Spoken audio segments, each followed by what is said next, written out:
geral, mas a gente pode estar criando projetos, né? Eu sempre falo isso com meus alunos quando eu faço orientação de estágio, né? Na disciplina de estágio, por exemplo, eu falo que nós temos uma possibilidade ímpar, né, em relação a alguns profissionais, porque as nossas entrevistas elas nos informam muitas coisas, não só nos informam dados para poder fazer um relatório ou um parecer, né, mas elas informam coisas que ficam às vezes escondidas e que a gente pode estar viabilizando. Por exemplo, essa questão, quando a gente fez a ação social, por exemplo, ela apareceu a partir das demandas que nós atendíamos. Ninguém pediu para a gente fazer aquela atividade, que virou um projeto, né, do serviço social, naquela instituição, mas ela foi sendo revelada, né? Então a gente pode pegar a entrevista e engavetar, ou a gente pode, né, tentar de alguma forma sistematizar, né? Se a gente não pode mudar a realidade, porque isso não é uma tarefa profissional, né, é uma tarefa política, né, de cada um de nós que somos brasileiros, né, que estamos nessa sociedade de uma forma geral, eu acho pensar o que é possível nós fazermos, né? Então eu acho que quando eu sempre gosto muito das falas dos internos, eu nunca trabalhei com mulher, né? Mas eu acho que elas têm elas conseguem perceber, né, os movimentos, a gente fala sobre hoje que há um crescimento, né, assustador de presos, né? O aprisionamento cresce, o número de prisões cresce, casos de custódia, fenômenos que estão aí. E a gente até pode falar, né, das prisões da miséria, né, dos condenados da cidade, como diria lá o Vacan, mas os presos percebem isso também. Um dia eu entrevistei um preso e ele falou assim: é muito interessante, toda sexta-feira sai preso, mas o que sai não é o número que entra.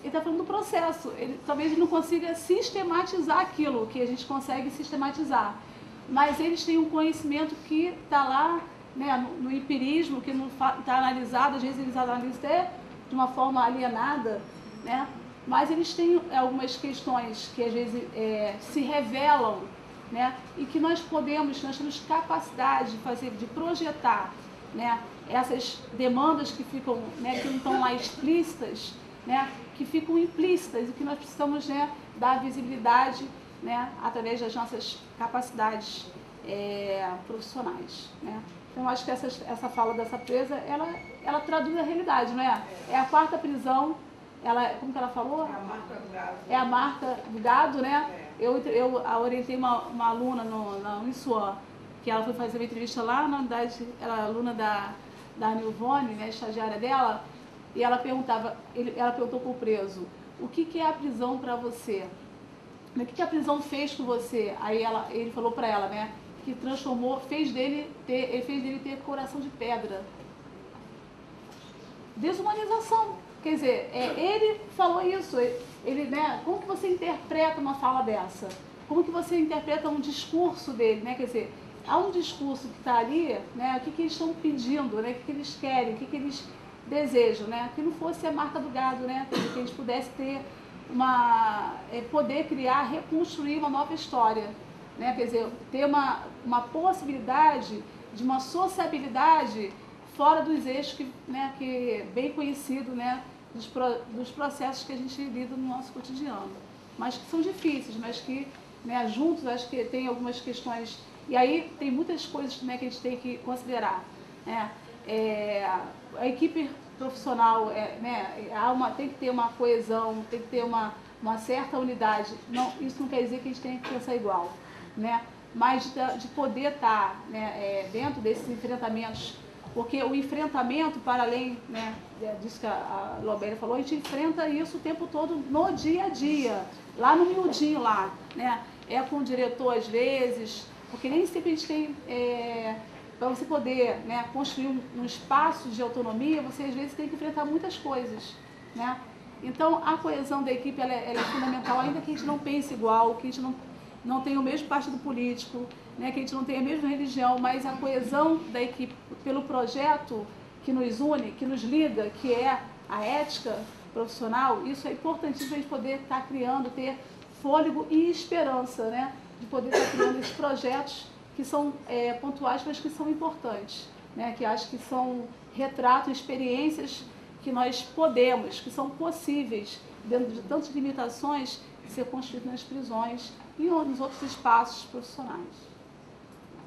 Assim, reforçar, né, a fala da Lobélia e da Rosane, aqui até representando a coordenação do Serviço Social da SEAP, né, porque eu acho que a preocupação da Efigênia, né, denota realmente essa análise que a gente faz dessa realidade, mas a gente precisa ter muita atenção, né, estarmos muito atentos, e a Lobélia traduziu isso muito bem, com as nossas, com a apreensão que a gente tem feito dessa dimensão técnico-instrumental, né, que é uma dimensão não descolada dessa análise, essa análise precisa ser, né, carregada para essa dimensão, mas nós precisamos, através dela, sim, efetivar, né, esses princípios do projeto ético-político, ou seja através da rede, seja através, né, das alternativas que a Rosane e a Lobélia sinalizaram ali, mas é importante que a gente não caia no fatalismo, né? Porque senão a gente constata a mente, como é que é a mente? Mente criminosa, e aí diante disso é preciso que essa fala ela seja provocativa para nós no cotidiano profissional, que a gente fala assim, eu tenho alguma coisa a fazer, nem fatalista de que eu vou, né, ser capaz de transformar essa percepção, mas não fatalista ao ponto de que eu nada tenho a fazer, né? Então, a gente tem a fazer, né, como a Lobélia colocou, quando eu estava lá no Esmeraldino ainda, iniciamos, né, de uma forma muito primária, o projeto Reconstrução, a Lobélia depois veio, né, deu continuidade, e isso traduz o quê? O que a Rosane acabou de falar, o espírito de equipe. A Lobélia poderia não ter dado a menor bola, né, e ter ficado lá sem abraçar a ideia do projeto, mas eu acho que não foi por compromisso comigo, nem com a Terezinha, mas por compromisso com aquilo que a gente acredita, né, que é capaz de efetivar direitos, que é o direito, as oportunidades elas estão, né, restritas, elas estão, né, retraídas mesmo, mas é nosso papel e o nosso dever, né, estar, né, contribuindo para desvendar esse mundo, esse mistério, essa coisa que tem, né, diante do processo da saída do preso. Então, assim, a coordenação, quando a Lobélia fala da questão das redes, né, provavelmente a nossa última supervisão setorial do ano, que a gente está trabalhando, né, com as supervisões temáticas esse ano, e provavelmente a última vai ter o tema da rede, né? Então eu me lembrei aqui, me empolguei, porque certamente que eu vou lá chamar a Raquel, né, e falar, olha, uma das coisas importantes para a gente pensar na rede é esse casamento com a discussão do exame criminológico, porque eu acho que a vida inteira a discussão da rede, né, na coordenação, para quem está na coordenação, acho que às vezes ela é mais clara do que quem está na unidade, fica parecendo aquela coisa assim, né, dos recursos e tal, mas não é isso, né, é um instrumento, né, eficaz, é um instrumento extremamente crítico que pode ser, né, bastante efetivador de direitos se a gente souber fazer uma apreensão. Então, daqui até o fim do ano, acho que a gente toma a fala das duas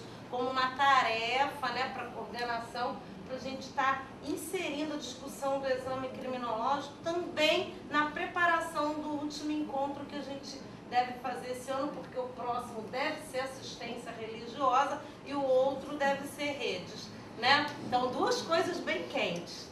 Tá? Então, e parabenizar também, né, em nome da coordenação aí, né, o debate de hoje. Bom, meu nome é Silvana Reis, estudante de Serviço Social em Suan. Fico até muito feliz que a Rosane já foi minha professora, fiquei feliz com o reencontro. Estava até numa saudosice que eu tive semana passada, relembrando dos meus antigos professores. Você foi uma das que eu fiquei pensando. Então, nada que foi falado aqui foi novidade. tanto no sistema prisional, tanto em outros espaços que possamos vir a trabalhar, a marginalização do sujeito já é um fato histórico, né? Então temos que pensar nisso também. Eu gostei muito das falas das duas, agradeço o CRES pela possibilidade de estar fazendo, a Nilvone também eu conheço, professora também lá da faculdade, é um grande orgulho estar aqui. Então, esse fato, eu gostei do projeto, talvez, com certeza seria bom como tivesse com os presos que estão entrando, essa reflexão também, vocês estão aqui, né, tem essa, e poder espalhar com outros projetos para outros presídios, outras penitenciárias, porque eles já são marginalizados, dentro e fora. E a marginalização está em todos os setores, você trabalhando na saúde, na educação, o fato de termos mais presídios do que escolas, vocês estão multiplicando, já quantificaram isso? Está uma coisa assustadora. E o pobre, a pauperização da pobreza do marginal, você está excluindo. Então eles acabam, como ela falou, está na marca. É negro, é pobre. E então, ó, já é visto com aquele olhar mais preconceituoso. Então, em cima disso nós temos que trabalhar. E é no dia a dia porque a gente acaba, até sem querer, reproduzindo essa fala. Preso tem que morrer. Quantas vezes nós já escutou isso? Matava todo mundo? Já estava resolvido, mas isso não resolve. Tanto não resolve porque é um ciclo.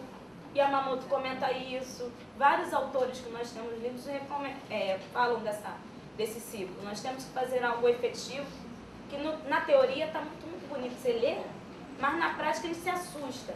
E até mesmo na precarização, na nossa palestra que teve, falou sobre isso, perda de direitos, o Estado como está fazendo isso, se ausentando, né, do que deveria e jogando para a sociedade. Você me ajudar? Um fator horrível, São Gonçalo estava querendo impor para os moradores que levassem, doassem os medicamentos porque não tinha mais, um absurdo. E já paga imposto. Então, a ausência do Estado, a gente tem que mobilizar em projetos, aprender a fazer eles de fato, porque eu, como estudante, eu admito, tem muitas, assim, insegurança, mas isso a gente vai se fortalecendo, porque não é uma insegurança só nossa. Mas a gente fica assim tão impactado, meu Deus, com tanto medo, que é um temor que a gente acaba ficando.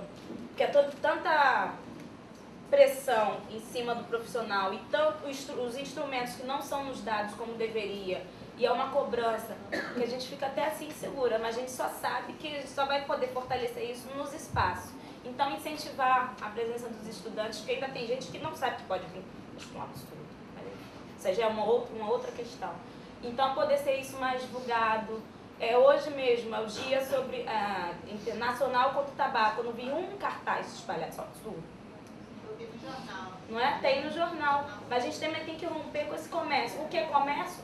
Fica assim, não é divulgado porque é renda. Vivemos numa sociedade capitalista. Temos que fazer alguma coisa contra isso. Que é o preso também um valor muito grande. Ele está lá, mas o interesse dele está lá também.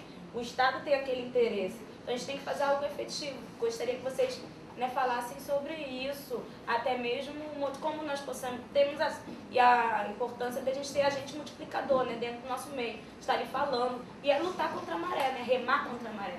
A nossa missão, nosso compromisso não é fácil. E eu gostei da ideia a gente não é super-herói, mas também não pode ser omisso. Até que já foi o que eu gosto de falar. Não sei quem disse que é de nome, gente, me perdoa, eu sou péssima. O que me assusta não é a ação dos maus, mas a omissão dos bons. E a omissão está sendo tanto dos profissionais assistentes sociais ou não, de uma sociedade, e é pregado pelo Estado. A gente tem que fazer alguma coisa efetiva e rápida contra isso. Senão, o penitenciário vai ser a cada esquina, porque não vai ter mais, não vai ter como, não vai ter outra forma, né? O número de presos está... As pessoas marginalizadas e compraram a ideia que são marginalizadas e acabam cometendo infrações de lei. Já fui aluna da Nilvone na Uniswan, agora eu estou na FRJ. E eu tive num seminário com os diretores de presídios penitenciários na UERJ